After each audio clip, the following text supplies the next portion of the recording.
સંધાન all Gujarat integrated classroom. સેટેલાઇટના માધ્યમથી જોડતી કડી એટલે સંધાન. નમસ્કાર વિદ્યાર્થી મિત્રો, શુક્રવારનો દિવસ અને લૉમાં આપણે છેલ્લા બે વ્યાખ્યાનથી મૂળભૂત અધિકારો ભણી રહ્યા છીએ. મેં શરૂઆતમાં જ વાત કરી હતી કે બંધારણના ભાગ 3થી આપેલા મૂળભૂત અધિકારો એ પાયાના અધિકારો છે અને એમાં ખાસ કરીને 6 જેટલા મૂળભૂત અધિકારો આપેલા છે. સમાનતાનો અધિકાર, સ્વતંત્રતાનો અધિકાર, શોષણ વિરુદ્ધનો અધિકાર, ધર્મનિરપેક્ષતાનો અધિકાર, ધાર્મિક સ્વતંત્રતાનો અધિકાર. તો અત્યાર સુધી આપણે આ 4 સ્વરૂપના 14થી 28 અનુચ્છેદમાં બધા જ મૂળભૂત અધિકારો જોઈ ગયા. હવે જે 5મો મૂળભૂત અધિકાર છે એ કલ્ચરલ અને એજ્યુકેશનલ રાઇટ. તો એ આર્ટિકલ 29 અને 30થી સાંસ્કૃતિક અને શૈક્ષણિક અધિકારો બંધારણથી આપણને આપેલા છે. મેં જેમ વાત કરી હતી કે આપણે 25થી 28માં ધાર્મિક સ્વતંત્રતાના અધિકારો જોઈ ગયેલા. તો આ જે ધાર્મિક સ્વતંત્રતાના અધિકારો છે એ અધિકારો હોવા છતાં પણ આપણે બંધારણના આમુખમાં 42માં બંધારણીય સુધારાથી ધર્મનિરપેક્ષતા શબ્દ ઉમેરવામાં આવેલો. એટલે આપણું રાષ્ટ્ર એ ધાર્મિક સ્વાતંત્ર્ય છે, બિન સાંપ્રદાયિક પ્રદેશ છે આપણું ભારત રાષ્ટ્ર. તો એ પ્રમાણે ભારતને પોતાનો કોઈ ધર્મ નથી. અને 25થી 28માં જે આપણે ધાર્મિક સ્વતંત્રતાના અધિકારો જોઈ ગયા હતા એમાં રાજ્યને પોતાનો કોઈ ધર્મ નથી, અથવા તો રાજ્ય કોઈ પણ વ્યક્તિના કોઈ પણ ધર્મનું રક્ષણ કરશે નહીં. કોઈ પણ વ્યક્તિ કોઈ પણ ધર્મ પ્રત્યે આસ્થા રાખી શકે છે, કોઈ પણ રીતે એ આસ્થા ધરાવી શકે છે, વિશ્વાસ ધરાવી શકે છે અને રાજ્ય એમાં કોઈ પણ પ્રકારની દખલગીરી કરશે નહીં. એની અંદર સંપ્રદાયનો આસ્થા રાખવાનો, ઉપાસના કરવાનો, કર્મકાંડનો બધા જ અને એ અંગેના શૈક્ષણિક સંસ્થા સ્થાપવાનો, વહીવટ કરવાનો તમામ અધિકારો આવી જાય છે. તો હવે આપણે એ તરફ પ્રયાણ કરી રહ્યા છીએ જે 6થો અધિકાર છે કે જેમાં વાત કરેલી છે કે સાંસ્કૃતિક અને શૈક્ષણિક અધિકારો. તો મેં આગળ જ વાત કરી કે આપણું રાષ્ટ્ર એ બિન સાંપ્રદાયિક રાષ્ટ્ર છે. તો ધાર્મિક સ્વતંત્રતાના અધિકારો તો આપેલા જ છે, પણ આ સિવાય પણ આપણા રાષ્ટ્રમાં જુદા જુદા ધર્મ, જાતિ, જ્ઞાતિ અને સાંસ્કૃતિક અને લઘુમતીઓ પણ રહે છે. એટલે કે સાંસ્કૃતિક કલ્ચર ધરાવતા અને પોતાની આગવી ભાષા, લિપિ, ઓળખ ધરાવતા વ્યક્તિઓ પણ રહે છે. એટલે બંધારણના ઘડવૈયાઓ એ બાબતને પણ ધ્યાનમાં રાખી અને સાંસ્કૃતિક અને શૈક્ષણિક અધિકારો અનુચ્છેદ 29 અને 30માં મૂક્યા છે. તો મિત્રો આપણે અનુચ્છેદ 29 જોઈએ. તો અનુચ્છેદ 29 જે છે એ લઘુમતીઓના હિતોનું રક્ષણ છે. હવે મિત્રો અહીંયા આગળ અનુચ્છેદ 29માં જે વાત કરેલી છે એ દરેક વ્યક્તિ એ આ અનુચ્છેદથી પોતાની આગવી ભાષા, લિપિ અને સંસ્કૃતિ જાળવી રાખવાનો અધિકાર ધરાવે છે અને રાજ્ય દ્વારા નિભાવવામાં આવતી સંસ્થા અથવા રાજ્યની સહાય મેળવતી કોઈ પણ પ્રકારની શૈક્ષણિક સંસ્થામાં માત્ર એ વ્યક્તિ કોઈપણ ધર્મ, જાતિ, જ્ઞાતિ કે ભાષા અથવા તો એ પૈકી કોઈપણ એક કારણોસર એને પ્રવેશનો ઇનકાર કરવા દેવામાં આવશે નહીં. મિત્રો અહીંયા આર્ટિકલ 29(1) જે છે એ પોઝિટિવ સ્વરૂપનો છે અને અહીંયા આગળ લઘુમતીઓના હિતોનું રક્ષણ કરવાનો અધિકાર આપ્યો છે. એટલે હવે કેરાલા એજ્યુકેશન બિલના જે કેસ હતો એમાં સુપ્રીમ કોર્ટે લઘુમતી એટલે કોણ એ અંગે સારો એવો પ્રકાશ પાડ્યો છે. લઘુમતી એટલે મિત્રો કે જે રાજ્યના પ્રદેશમાં જે વસ્તી હોય એ વસ્તીના 50% કરતાં ઓછી વસ્તી જે હોય એ લઘુમતી કહેવાય. તો અહીંયા આગળ લઘુમતીઓના હિતોની એટલે કે એમની પોતાની ભાષા, એમની લિપિ, એમની આગવી ઓળખ જાળવી રાખવાનો અધિકાર છે. હવે આપણા ભારતમાં જે આગળના આપણે બધા મૂળભૂત અધિકારો જોઈ ગયા છીએ એ મૂળભૂત અધિકારો પ્રમાણે મિત્રો એમાં જે હરવા ફરવાનો અધિકાર છે, ધંધો વ્યવસાય કરવાનો અધિકાર છે, દરેક પ્રકારના સ્વતંત્રતાના અધિકારો છે. તો આ જે બધા અધિકારો છે એ અધિકારોને આનુષંગિક રહીને કોઈપણ વ્યક્તિ એક જ પ્રદેશમાં વસવાટ કરે એવું નથી અને એ વ્યક્તિ જ્યાં જાય છે ત્યાં પોતાની ભાષા, લિપિ અને જાતિ, ધર્મને લઈને સાથે જાય છે.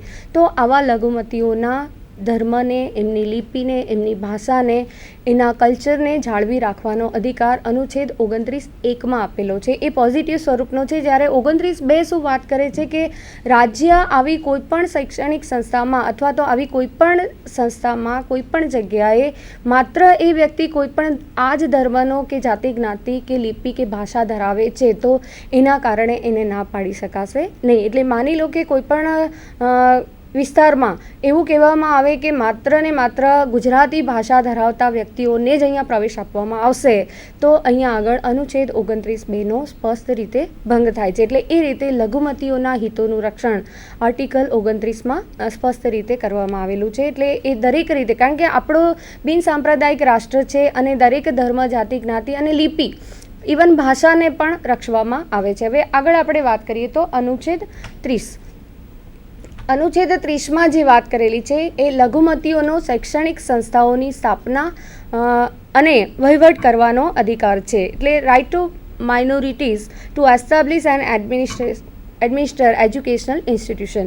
તો આગળનો જે અધિકાર છે 29(1) એને વિશાળ અર્થમાં અનુચ્છેદ 30(1) આપવામાં આવેલો છે. એટલે કે અનુચ્છેદ 29(1) પૂરક એ અનુચ્છેદ 30 છે. અહીંયા આગળ સ્પષ્ટ મિત્રો છે કે તમામ ધાર્મિક અને ભાષાકીય લઘુમતીઓને પોતાની પસંદગીની શૈક્ષણિક સંસ્થા સ્થાપવાનો અધિકાર છે અને રાજ્ય અનુચ્છેદ 30(2) એ દર્શાવે છે કે રાજ્ય જ્યારે કોઈપણ વ્યક્તિને શૈક્ષણિક સંસ્થામાં સહાય કરે છે ત્યારે એવા કોઈ કારણોસર ભેદભાવ કરી શકશે નહીં કે એ માત્ર આ ધર્મનો છે, આ ભાષાનો છે કે આ લિપિ ધરાવે છે. તો એવા કોઈપણ કારણોસર રાજ્ય આવી શૈક્ષણિક સંસ્થાઓને ડિનાય કરી શકશે નહીં અથવા તો ઇનકાર કરી શકશે નહીં કે એ એમને ફંડિંગ આપશે નહીં. એટલે લઘુમતીઓના શૈક્ષણિક સંસ્થાઓની સ્થાપના અને વહીવટ કરવાનો વિશાળ અધિકાર એ અનુચ્છેદ 30માં આપેલો છે. મિત્રો, TM Pai ફાઉન્ડેશનના કેસમાં સ્ટેટ ઓફ કર્ણાટકમાં હાઈકોર્ટ દ્વારા એવું ઠરાવવામાં આવ્યું હતું કે આ જે અનુચ્છેદ 30નો અધિકાર છે એ સંપૂર્ણ અધિકાર નથી અથવા તો એબ્સોલ્યુટ રાઇટ નથી. સંપૂર્ણ હિત રાષ્ટ્રના હિતમાં ઘડાયેલ કોઈપણ કાયદાથી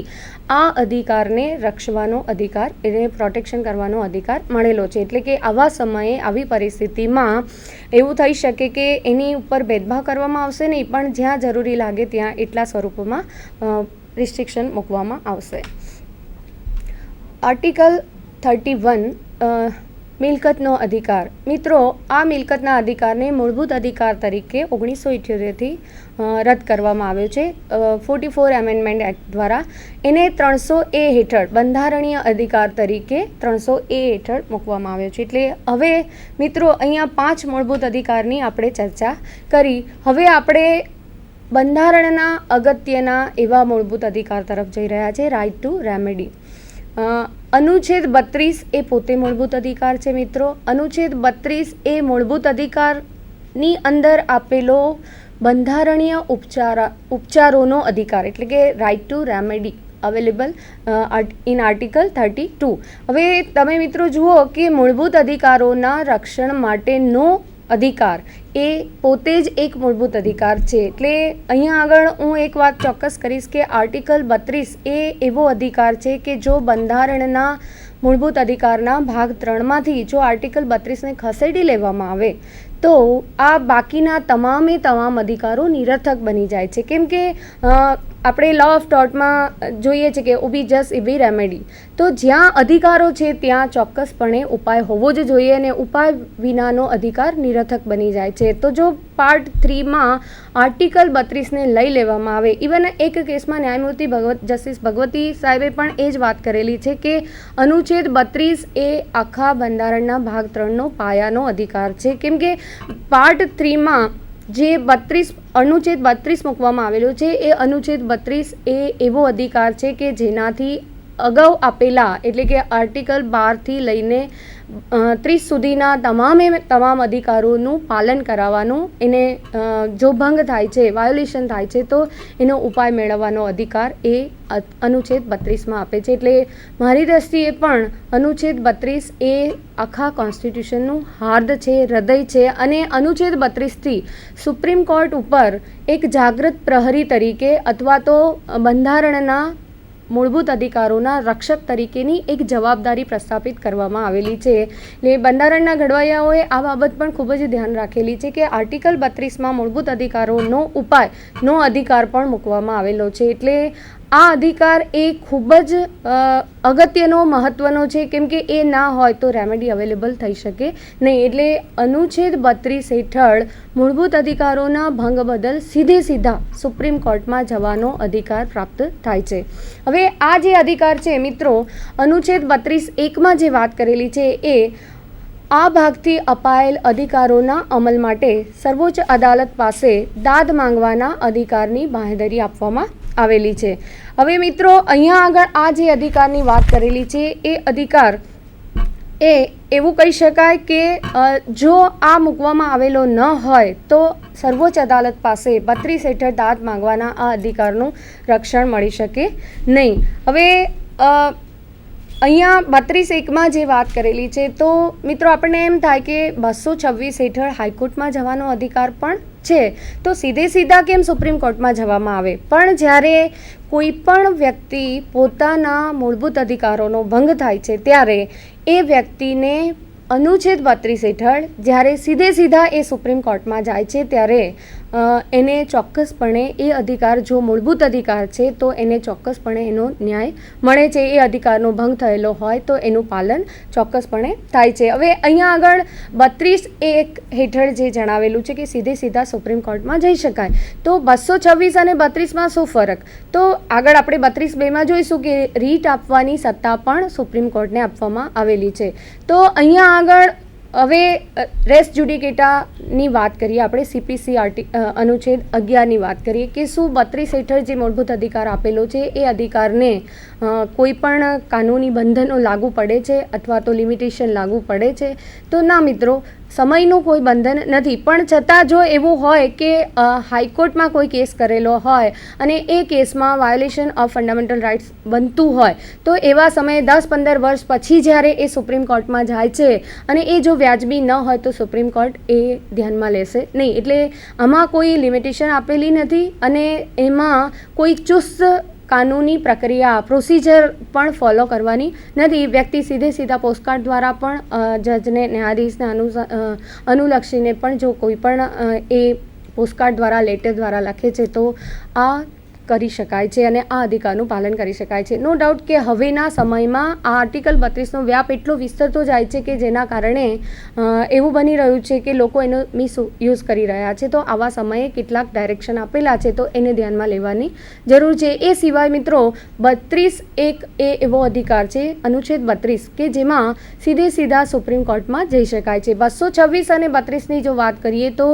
આમ જોવા જઈએ તો અનુચ્છેદ 32 એ મૂળભૂત અધિકારોના ભંગ બદલ ઉપાય મેળવવાનો અધિકાર છે. એટલે માત્ર ને માત્ર મૂળભૂત અધિકારોનો ભંગ થયો હોય તો જ એના માટે રેમેડી અવેલેબલ બને છે. જ્યારે આર્ટિકલ 226 હેઠળનો જે અધિકાર છે એ રીટ આપવા ઉપરાંત બીજા કોઈ કાનૂની અધિકારોનો ભંગ થયો હોય તો પણ 226 હેઠળ હાઈકોર્ટને ડિસ્ક્રિશન પાવર આપેલા છે અને એ ડિસ્ક્રિશન પાવર હેઠળ હાઈકોર્ટ પોતાની સત્તાનો ઉપયોગ કરી શકે છે. પણ આ સિવાય મિત્રો 32ની જ્યારે વાત છે ત્યારે અનુચ્છેદ 32નો ખ્યાલ આપણા બંધારણમાં મૂકવામાં આવ્યો એની પાછળ બીજા ઘણા કારણો છે. એક કેસમાં તો ન્યાયમૂર્તિ જસ્ટિસ ભગવતી સાહેબે એવી પણ વાત કરેલી હતી કે કોર્ટમાં ચાલતા કેસોનો ભરાવો જે થયો છે તે કેસો અને ખાસ કરીને ધનિકોના જે કેસો ચાલી રહ્યા છે એ કેસોનો નિવેડો ન આવે ત્યાં સુધી ગરીબ લોકો શું કરે? અથવા તો જે ગરીબ છે, અજ્ઞાન છે, અજાણ છે પોતાના અધિકારોથી અને જેને આર્ટિકલ 32 હેઠળ ડાયરેક્ટ ફંડામેન્ટલ રાઇટ્સ માટે સુપ્રીમ કોર્ટમાં જવાની ઈચ્છા હોય તો શા માટે એ વ્યક્તિ પોતે હાથ પર હાથ ધરીને બેસી રહે અથવા તો કાનૂની પ્રક્રિયામાંથી પસાર થાય? તો આ બધી કહેવાય ને કે જે લોકો ખરેખર અજાણ છે, અધિકારોથી અજ્ઞાત છે, જે ગરીબ છે, કચડાયેલા લોકો છે, શોષિત લોકો છે, તો એવા લોકો, એવા વર્ગ માટે આ અધિકાર આપવામાં આવ્યો છે કે જેથી વ્યક્તિ સીધા મૂળભૂત અધિકારોના ભંગ બદલ એ સુપ્રીમ કોર્ટમાં જઈ શકે છે. જો એ હાઈકોર્ટમાં જાય છે આર્ટિકલ 32 હેઠળ મૂળભૂત અધિકારના ભંગ બદલ સીધા સુપ્રીમ કોર્ટમાં જઈ શકાય. પણ કોઈને એમ લાગે કે હાઈકોર્ટમાં જવું છે તો જો એ હાઈકોર્ટમાં જાય છે તો પછી એ જ અધિકારના ભંગ બદલ ફરીથી સુપ્રીમ કોર્ટમાં જઈ શકાય નહીં. રેસ જ્યુડિકેટા એટલે કે પૂર્વ નિર્ણિત વાદનો સિદ્ધાંત આવા સમયે એપ્લાય થાય છે. એટલે એનો એ જ અધિકાર, હા જો બીજી કોઈ બાબત હોય તો જઈ શકાય. બીજું કે આ પ્રશ્ન એવો છે કે જેમાં જે કોર્ટમાં બીજી બધી બાબતોમાં અંદર ઉતરીને એટલે કે હકીકતના પ્રશ્ન, કાયદાના પ્રશ્નની ચકાસણી, એવિડન્સ વગેરેની ચકાસણી જે કરવામાં આવે છે એ રીતે અહીંયા આ કેસમાં એવી અનુચ્છેદ 32 હેઠળ જ્યારે સુપ્રીમ કોર્ટમાં જવામાં આવે છે ત્યારે આવી બધી બાબતોને ધ્યાનમાં લેવામાં આવતું નથી. આર્ટિકલ 32 હેઠળ સુપ્રીમ કોર્ટ એ ધ્યાનમાં લેશે કે કોઈપણ વ્યક્તિના મૂળભૂત અધિકારનો ભંગ થયો છે કે કેમ. જો મૂળભૂત અધિકારનો ભંગ થયો હોય તો અનુચ્છેદ 32 હેઠળ સુપ્રીમ કોર્ટને જે અધિકાર આપવામાં આવેલો છે એ અધિકાર ખૂબ જ વિશાળ છે અને એમાં એના બદલ એને થયેલા નુકસાન બદલ રેમેડી પણ અવેલેબલ છે. એટલે સુપ્રીમ કોર્ટને યોગ્ય લાગે એવા જુદા જુદા નિર્ણય એ અનુચ્છેદ 32 હેઠળ પોતાની સત્તાનો ઉપયોગ કરીને વાપરી શકે છે. એટલે અનુચ્છેદ 32 હેઠળની સત્તામાં એ જે 5 પ્રકારની રીત છે એ સિવાય રેમેડી પણ આપી શકે છે. એટલે કે ડેમેજીસ વગેરેની જરૂરિયાત ઉપસ્થિત થાય એવા કેસોમાં જે નુકસાન થયું છે તો એ નુકસાન ભરપાઈ કરવાનો અધિકાર પણ એની સત્તા પણ સુપ્રીમ કોર્ટને છે. હવે અનુચ્છેદ 32(2) જે વાત કરેલી છે એ 32(2) જે વાત છે એમાં આ ભાગથી અપાયેલ અધિકારોના અમલ માટે સર્વોચ્ચ અદાલતને સૂચનો અથવા હુકમો અથવા તો આજ્ઞાપત્રો આપવાની સત્તા છે. એમાં હેબિયસ કોર્પસ, મેન્ડેમસ, પ્રોહિબિશન, કો વોરંટો અને સર્સિયોરી જેવા સ્વરૂપના 5 પ્રકારના આજ્ઞાપત્રો આપવાની ફરજ છે.